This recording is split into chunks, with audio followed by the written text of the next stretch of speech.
Newsfirst, Newsline. Hello there, very good evening. Welcome to another edition of Newsline. As always, we're coming to you live and direct from our Newsfirst studios here in Colombo. Our guest this evening is a person who is interested in something that is not too popular here in Sri Lanka, or even prevalent here in Sri Lanka currently. We're joined by a policy analyst from the Advocata Institute, KD Vimanga. A very good evening, Vimanga, and welcome to the show. Thank you, Sharlan. It's a pleasure to be here with you today. Vimanga, speaking on public policy, of course, here in Sri Lanka is a bit hard, I'd at least say, because we have so little policy actually being implemented in the country. And the general public are aware of that. The rulers of our country are aware of that. But unfortunately, nobody seems to care too much. Being a policy analyst, why do you think the general public of this country should really care about proper policies being implemented by a government, or at least having governments that understand the concept of a policy? Sharlan, I think that's a very valid point considering the situation and the trajectory of this country. I think the most important thing we need to realize with public policy is that we talk about people's issues and people's issues that really impact the livelihood of people. And that is why we analyze those issues. And then as a public policy individual or a public policy analyst, what we do is we try to make sure that those solutions, that we propose solutions that are equitable, that are in line with developments, that are in line with a lot of other factors. Now, unfortunately, what has happened, especially here in Sri Lanka, is that we've not prioritized this process of looking at people's problems and analyzing it and then looking at solutions. So I think if you look at what needs to be done, then we really need to give priority to public policy and the creation of public policy using an analytical framework. So let's start off with one of the most pressing issues that Sri Lankans are grappling with currently, the cost of living, especially with the increase in fuel prices in the country. Now, speaking on public policy specifically on the matter of fuel prices alone, there has been drastic shifts in the policy that the governments that have come in Sri Lanka have followed with regard to fuel prices. The previous government was opted for a fuel pricing formula. They said, you know, people should be able to predict this, to analyze how this price is being formed. But the government that came into power afterwards was of the opinion that concessions must be given to the people. We will set up a fuel price stabilization fund and use the money in this fund to control the fuel price even when global oil prices increase. Now, on this matter, analyzing the shift in policy, which really suits our country better? So Sharlan, I think you've highlighted an important factor when you approached the question. That was the question of policy inconsistency. So it is policy inconsistency that has led us to this whole conflicting situation that has affected people, that has affected policymakers, that has affected a whole cross-section of Sri Lanka society on the question of fuel prices. Now, I don't think so. I think what we really need to do here is understand that from a public policy framework perspective, you need to look at the pricing of fuel, and that is something that we have not done. Numerous governments have politicized the concept of or politicized fuel and made it a political issue, whereas it should have been a public policy issue that you look at it from an economic perspective, you look at international markets, and thereby you create a fuel pricing formula, that is equitable to the vast majority. Now, you asked me about what is good, whether it was a fuel pricing formula or whether it was some other solution. So my answer to that is, I think a fuel pricing formula is the most tested, internationally tested and proven solution to the issue. The best example is how India has used the fuel pricing formula and how they are reaping the benefits of it.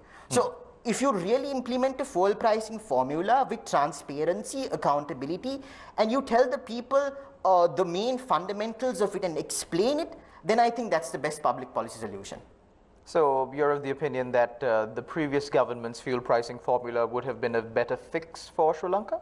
I think unfortunately not, because I think the previous government's fuel pricing formula had was certainly not transparent. That is something that we as analysts can see.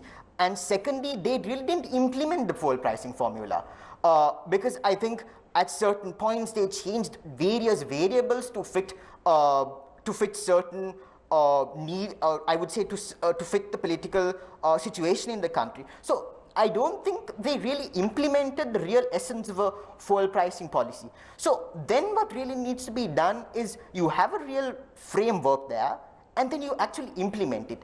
And I think the implementation component is also another thing that we here in Sri Lanka have completely ignored. However, the fuel pricing formula, when the previous government introduced it, was a little bit of a novel concept for Sri Lanka because we've gotten used to having a stable fuel price and increasing and decreasing it. Again, like you said, making it a political issue whenever the prices are increased or decreased.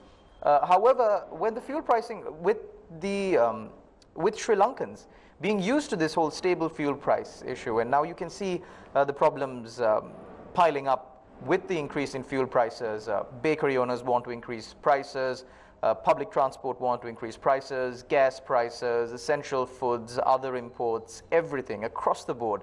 In implementing a fuel pricing formula, whenever fuel prices increase, obviously these institutions and these businesses would also want to increase prices. However, when fuel prices decrease, that doesn't happen. So my question to you really is, when we are dependent already and used to this whole system of having a stable fuel price and cost of living going up when fuel prices increase, is a fuel pricing formula that could change almost every month, like in the previous government, or in India, in the case of India, almost every day. Is that really practical? I think, Sharlan, I think we need to understand the context how a fuel pricing formula will thrive. Now, for it to thrive, you need to have the market mechanism functioning to its maximum. That is when the fuel market formula will reap its benefits. Now, I think in our case, we've been making numerous market interventions, not just in the fuel, not in the fuel market, but in the market as a whole. And this is why we see all these deficiencies rising, leading to numerous problems. So the real answer to your question is we need to let the market perform its duties, and we need to let the market mechanism happen. And when the market mechanism happens, the framework will start reaping benefits that are, in line with the aspirations of people. I think that is more equitable. If you intervene in this whole concept, if you intervene ad hoc, I think you don't let it function, and then you accelerate these issues that have led us to this current precarious situation. We've got a question from one of our viewers, not actually a question. You were speaking about policy inconsistencies. This viewer is of the opinion that it's not policy inconsistencies in Sri Lanka, it's the lack of at least a clear policy, which is a downgrade from policy inconsistencies. Would you agree with this? I think you're fairly right. But see, I think we shouldn't really dwell on the notions of what policy the terminology of what should be given priority. I think policy as a whole should be looked at and analyzed, and something that is missing is this analytical mindset in our policymakers. Hence, this is why I think we really need to prioritize on that and expand our understanding of analysis, not just in this field of public policy, but in rest of the areas of government. So there is another viewer who is of the opinion that it's easy to talk about policy or implementing a policy or having a policy, but actually going forward and implementing it is the hard part. Is this true as well? Sharlan, I think that's relatively true if you look at it from if you look at it from a comparative angle of looking at South Asia as a whole.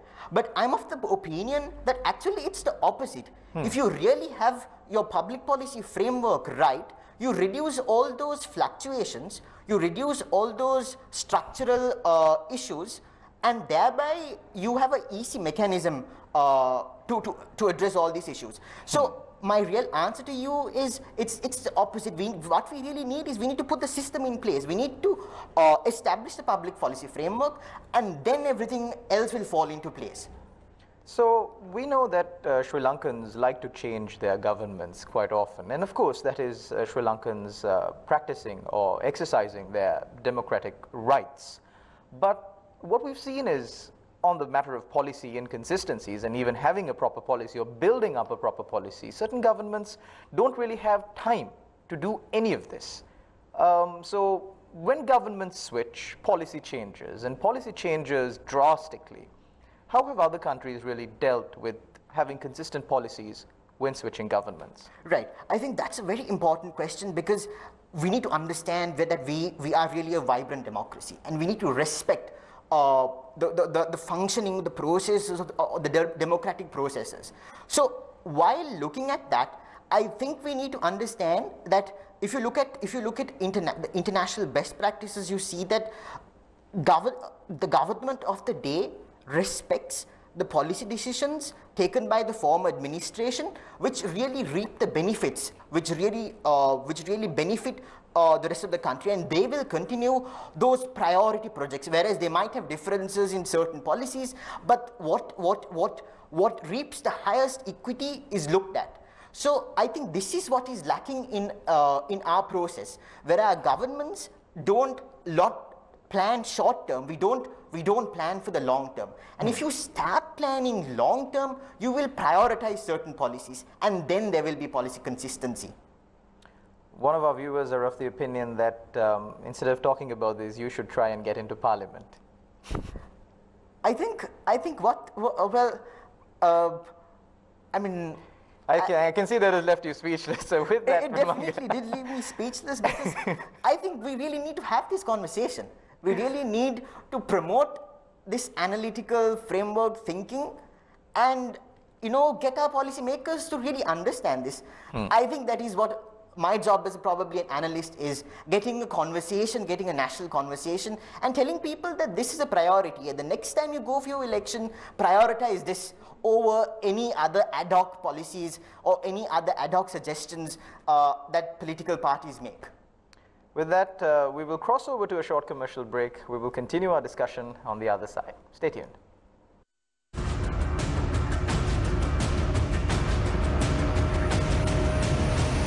Newsfirst, Newsline.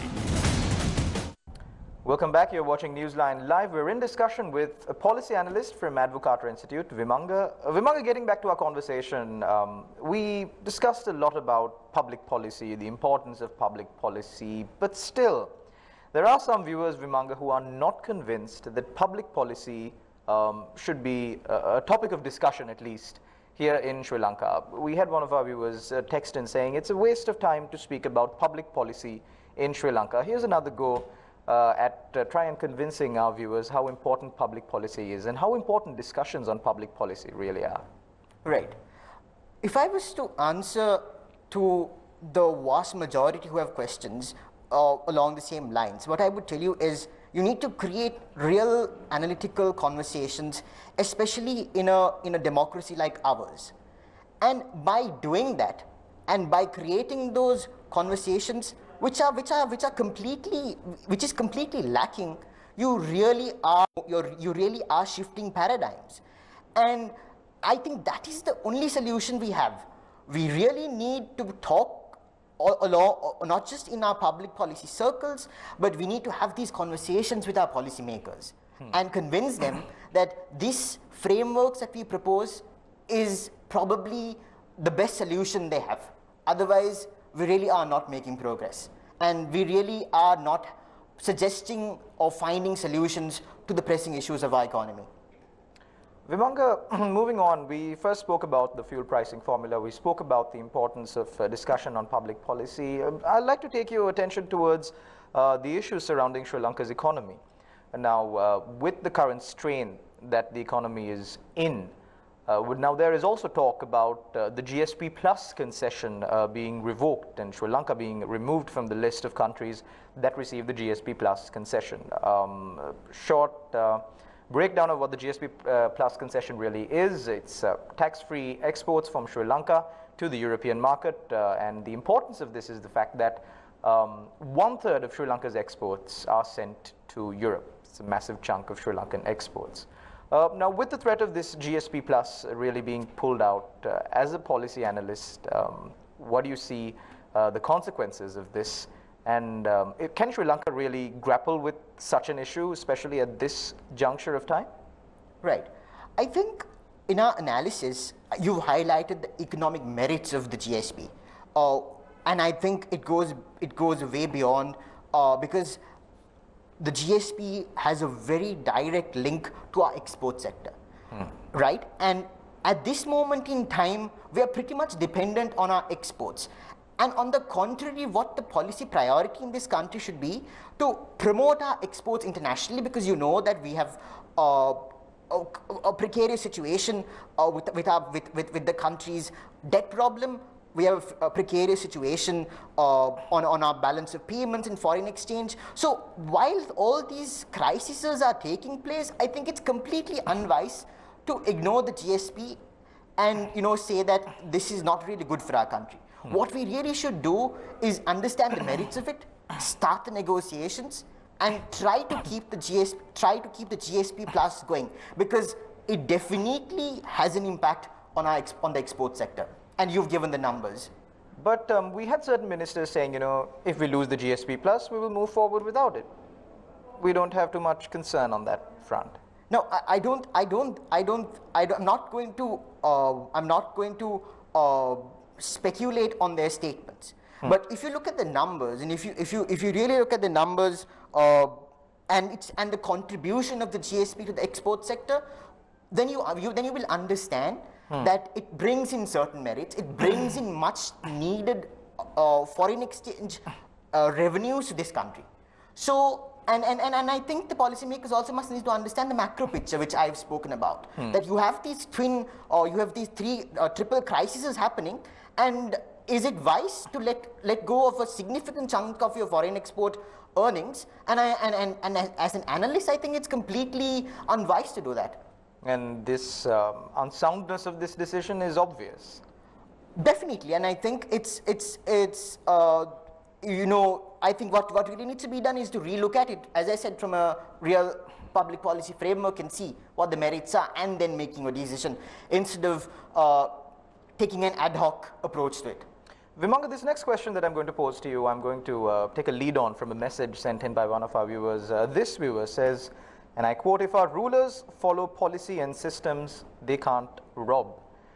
My question to you is, how much of an impact do you feel that corruption has on our rulers, our leaders, in drafting and implementing and following, abiding by proper, consistent policies?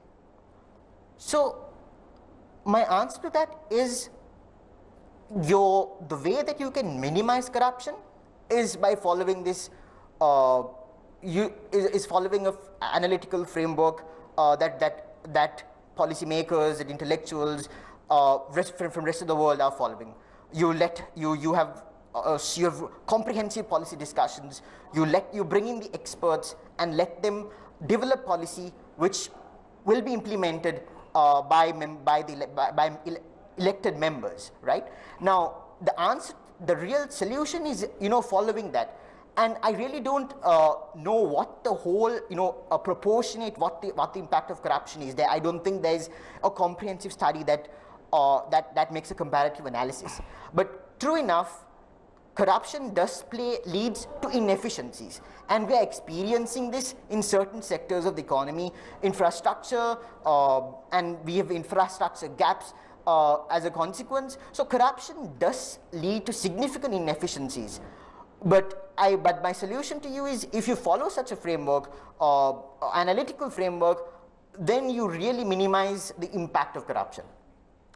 Moving on, Vimanga, you spoke about the impact of corruption on the Sri Lankan policy framework. But in a country like Sri Lanka, where policy is not a big selling card, even when you come to an election, when you're campaigning, policies, even the present government that came into power, they did put out, or any government that really comes into power, they put out a policy statement. none of which is properly abided by. Do you have any idea of how this can really be taken to the general public? Some members of the public might not even understand many of the things that you explained right now. True. And I think that goes down to our civic duty to hold our politicians accountable and to make sure that they stand for the policies they propose or policy continuity from one government to another, that they're held accountable to. And I think we as a citizenry has not really stood up to those responsibilities. And it's important, and this is why I said, Sharlan, that we really need to have these conversations with the vast majority and educate them, inform them of how a policy framework or looking at it from an analytical framework will bring them equity, will improve their life standards. And this is the conversation that we should have. And my hope is that we will understand this, especially with the emergence of these crises, we will understand the importance of these. And the next time we go before a ballot paper, we will prioritize those policy considerations as opposed to narratives that really don't have merit. Thank you very much, Vimanga. And of course, with the current COVID-19 pandemic, it has exposed many of the inequalities and many of the issues that we suffer as a community. And as you quite rightly pointed out, with analytics and information, of course, having a proper policy is very important. Even when it comes to simple matters like the vaccination program, there have been many allegations of inequalities in the vaccination program. People from Colombo getting their vaccines from Gaul and people being given special treatment. All of this requires proper policy, and there is something called vaccine policy. And if authorities did abide by it, of course, that would be better and more equitable to the general public of Sri Lanka. One final question to you, Vimanga. There is a question that has come in from one of our viewers, and this viewer is asking, will our policymakers really understand many of the things that you've spoken about here on this show? I think we shouldn't underestimate our policymakers. I think we've been doing that for a very long time. I think if you underestimate them, then you really don't hold them to account, and then you tend to pass the ball on to the next. Hence, I think what we really need to do is hold them to account. And I believe that once people start making a voice and holding them to account, they will be forced to listen to the policymakers, to the real analytical solutions to the problems before the country. And that is why it's a symbiotic relationship. We need to engage as policymakers with the people because we're finding solutions for people's problems. Thank you very much, Vimanga, for joining us on our show and highlighting, of course, the importance of public policy in a country that doesn't value it as much as it should. Thank you very much also to all our viewers out there for tuning in, as you always do, to Newsline Live. Until we meet again, take care and God bless.